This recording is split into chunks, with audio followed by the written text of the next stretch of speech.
सबसे पहले बात करते हैं इलेक्ट्रिक पोटेंशियल एनर्जी, जिसको यू से डिनोट किया जाता है। When an external force does work in moving A charge without any acceleration slowly, that work is stored in changing potential energy. मतलब बोला जा रहा है कि एक एक्सटर्नल फोर्स अगर वर्क करता है चार्ज को मूव करने में without any acceleration, without acceleration मतलब नेट फोर्स जीरो रखना है, इस तरह से मूव करो कि नेट फोर्स जीरो रखना है, मतलब एक तरह से कह सकते हो स्लोली मूव करो। तो उस केस में बोला जा रहा है कि वर्क जो होता है, जो वर्क करता है एक्सटर्नल फोर्स, वो वर्क कहाँ स्टोर होता है, तो चेंजिंग पोटेंशियल एनर्जी। इसको समझते हैं। सपोज तुम्हारे पास एक चार्ज है कैपिटल क्यू और दूसरा चार्ज है स्मॉल क्यू। अब ये लोकेशन इस जैसे मान लो कि ये फिक्स्ड है, capital Q is fixed, small Q को मूव कराओ लोकेशन 1 से लोकेशन 2 पर ले जाओ, है ना। क्यू कैपिटल क्यू फिक्स्ड है और स्मॉल क्यू को मूव करा सकते हो, तो स्मॉल क्यू को ना लोकेशन 2 पर ले जाओ यहाँ पर। तो इसको जब ले जा रहे होगे तो रास्ते में मान लो कि एक पॉइंट यहाँ पर है, इस पॉइंट पर बताओ फोर्सेस कौन कौन से लगेंगे इस चार्ज पार्टिकल पर, स्मॉल क्यू पर। देखो सिंप्लिसिटी के लिए मान लो कि दोनों चार्ज पार्टिकल क्या है, पॉजिटिव है। अब ये बताओ positive charge particle like charge particle है दोनों यहाँ पर, तो लाइक चार्ज पार्टिकल में रिपल्सन का फोर्स लगेगा ना, तो रिपल्सन का फोर्स जो है एफ इलेक्ट्रिक कुछ इस तरह से लगेगा। इलेक्ट्रिक फोर्स चार्ज के कारण फोर्स जो कूलम फोर्स है वो कुछ इस तरह से लगेगा। अब ये अपने आप तो जाएगा नहीं 1 से 2, है ना, इस पे रिपल्सन का फोर्स लग रहा है, कैपिटल क्यू इसको धकेल रहा है अपने से दूर, तो ये 1 से 2 कैसे जाएगा। इसके लिए एक एक्सटर्नल फोर्स तुमको लगाना पड़ेगा, एफ एक्सटर्नल, तब जाके ये 1 से 2 पर जाएगा। और तुम कैसे ले जा रहे हो, विदाउट एनी एक्सेलरेशन और स्लोली। विदाउट एक्सेलरेशन ले जा रहे हो तो इसका मतलब नेट फोर्स क्या होना चाहिए, जीरो। इसका मतलब है कि इलेक्ट्रिक फोर्स और एक्सटर्नल फोर्स का मैग्नीट्यूड क्या है, इक्वल होना चाहिए। और तुम यहाँ पर बहुत ही स्लोली ले जा रहे हो 1 से 2। तो अब 1 से 2 ले जाओगे तो देखो यहाँ पर डिस्प्लेसमेंट हुआ, चार्ज का कुछ डिस्प्लेसमेंट हुआ कुछ इस डायरेक्शन में, और एक्सटर्नल फोर्स भी इसी डायरेक्शन में। तो एक्सटर्नल फोर्स ने यहाँ पर कुछ वर्क किया, है ना। वो वर्क बताओ कहाँ जाएगा। वर्क एक्चुअली क्या होता है, वर्क मतलब उसने मेहनत किया। 1 से 2 चार्ज अपने आप नहीं गया, उसको धकेलना पड़ा एक्सटर्नल फोर्स को, तब जाके वो 1 से 2 पर गया। तो उस फोर्स ने वर्क किया, एक्सटर्नल फोर्स ने, और वो जो मेहनत किया उसने एक्सटर्नल फोर्स ने, ठीक है, वो भी एक एनर्जी का फॉर्म है। Work is an energy. तो वो कहाँ जाएगा, काइनेटिक एनर्जी में या पोटेंशियल एनर्जी में। काइनेटिक एनर्जी में कैसे जाएगा, क्योंकि यहाँ पर स्लोली मूव करा रहे हो, तो इसका मतलब वो पोटेंशियल एनर्जी में चला जाएगा। तो अगर मान लो कि 1 पॉइंट पर पोटेंशियल एनर्जी था U1 और 2 पॉइंट पर पोटेंशियल एनर्जी था U2, तो U1 से U2 में पोटेंशियल एनर्जी में जो चेंज होगा वो एक्सटर्नल फोर्स के वर्क के बराबर होगा। तो तुम ये लिख सकते हो U2 minus U1 equals to work done by external agent या फोर्स। अब अगर ये पॉइंट इन्फिनिटी लेते हो, इन्फिनिटी मतलब U1 जो है इन्फिनिटी रखते हो, मतलब इन्फिनिटी से तुम इस 2 लोकेशन पर 2 पॉइंट पर ले जाते हो चार्ज को, तो इन्फिनिटी पर हम पोटेंशियल एनर्जी को मानते हैं 0। तो U1 है ना, U1 की वैल्यू कितनी हो जाएगी, 0। पोटेंशियल एनर्जी एट इन्फिनिटी को हम क्या लेते हैं, 0। वो तब होगा जबकि कहाँ से कहाँ तक मूव करेगा, एक्सटर्नल फोर्स कहाँ से ले जाएगा, इन्फिनिटी से किसी पॉइंट P पर ले जाएगा पार्टिकल को। तो ये पॉइंट मैं P लिख देता हूँ, है ना। ये 2 पॉइंट जो है ना, actually this is point P। तो इन्फिनिटी से P पर ले जाने में जो वर्क करना पड़ा एक्सटर्नल फोर्स को, वो हो जाएगी इस 2 पॉइंट की पोटेंशियल, U2 हो जाएगा। Simply U2 equals to W external. To move the charge particle from infinity to P, और ये 2 पॉइंट पर जो है ना पोटेंशियल एनर्जी है, तो इसी को हम बोल देते हैं टोटल पोटेंशियल। U2 नहीं लिखेंगे, अब लिखेंगे टोटल पोटेंशियल एनर्जी। तो टोटल पोटेंशियल एनर्जी तुम्हारा क्या होता है कि किसी चार्ज को इन्फिनिटी से उस पॉइंट पर ले जाने में जो वर्क करना पड़ा एक्सटर्नल फोर्स को, एक्सटर्नल एजेंट को पी पॉइंट तक, वही बोला जाएगा इस पी पॉइंट की पोटेंशियल एनर्जी, या फिर यूपी बोल लो या यू बोल लो। इस तरह से हम पोटेंशियल एनर्जी को कैलकुलेट करेंगे। अब देखो, अब हम बात करेंगे electric potential energy for 2 point charges. तो सेम कंसेप्ट लगाएंगे कि मान लो कि 2 पॉइंट चार्जेस तुम्हारे पास यहाँ पर, एक Q1, एक चार्ज पार्टिकल है Q1 और दूसरा है चार्ज पार्टिकल Q2, और इसके बीच में सेपरेशन R है। तो तुम बताओगे कि पहले मान लो कि दोनों चार्ज पार्टिकल कहाँ थे, इनफाइनाइट डिस्टेंस पर, है ना।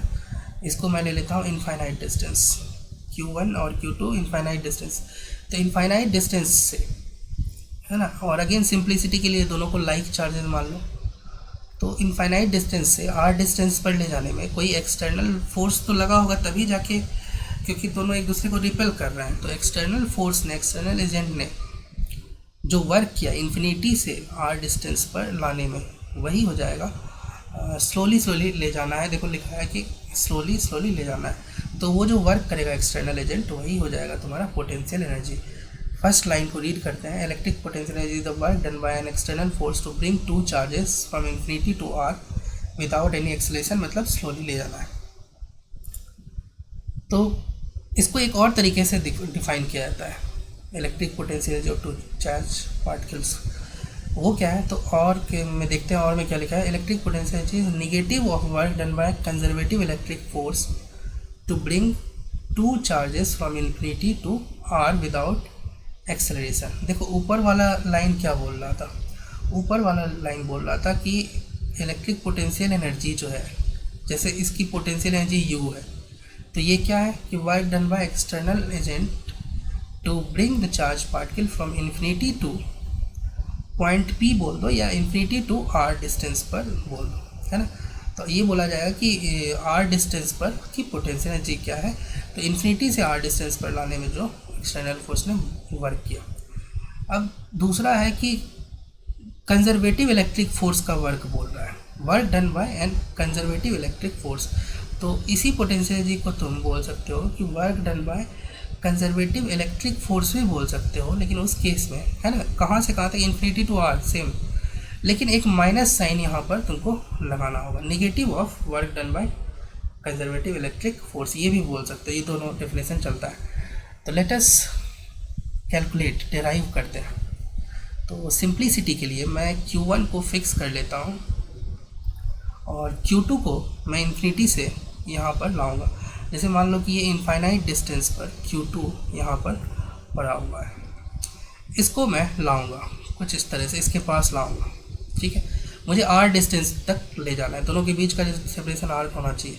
तो जैसे मान लो कि एक बीच का पॉइंट लेते हैं जो कि X डिस्टेंस पर है,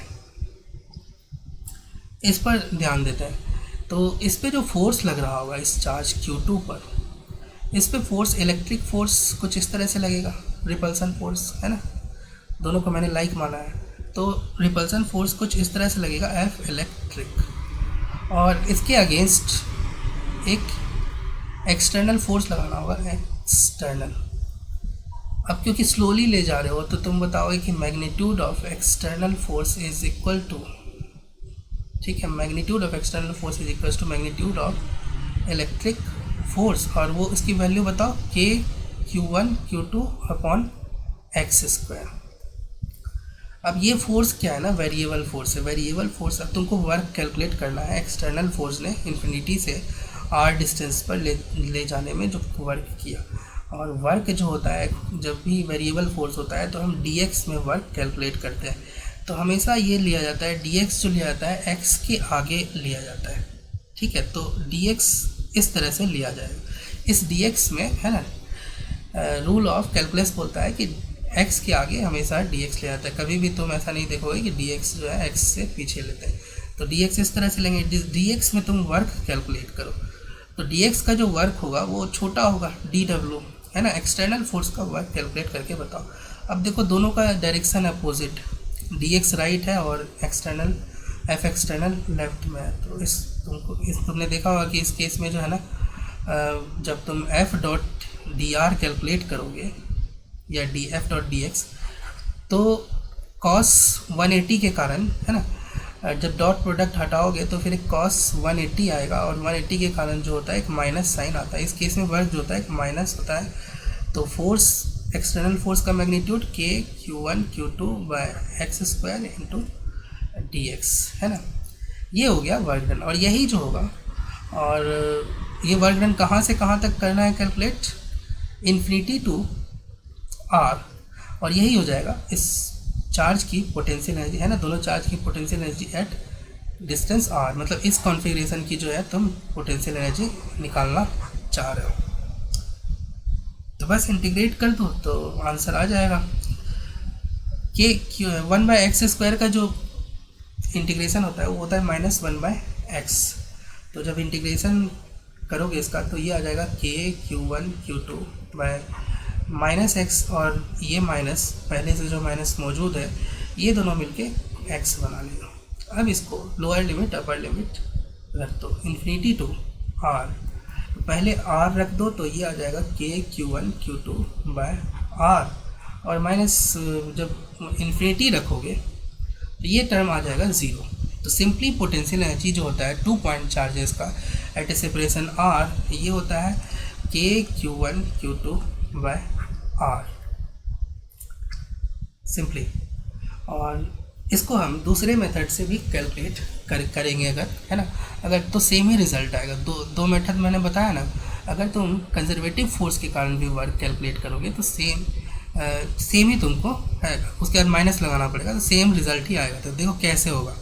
तो देखो वर्क यहाँ पर कितने फोर्स कर रहे हैं, 2 force, work done by external agent plus work done by conservative electric force equals to change in kinetic energy. अब तुम तो स्लोली मूव करा रहे हो तो फिर फाइनल काइनेटिक एनर्जी भी 0 माइनस इनिशियल काइनेटिक एनर्जी भी 0। तो वर्क एनर्जी थ्योरम से तुम बता सकते हो कि actually work done by external force can be written as minus work done by electric force. तो पोटेंशियल एनर्जी का कैसे कैलकुलेट किया था अभी, potential energy is work done by external agent, है ना। और इसी को तुम अगर यहाँ से रिप्लेस कर दो तो ये negative of work done by electric conservative force, तो दोनों से अगर तुम कैलकुलेट करोगे तो you will get the same answer.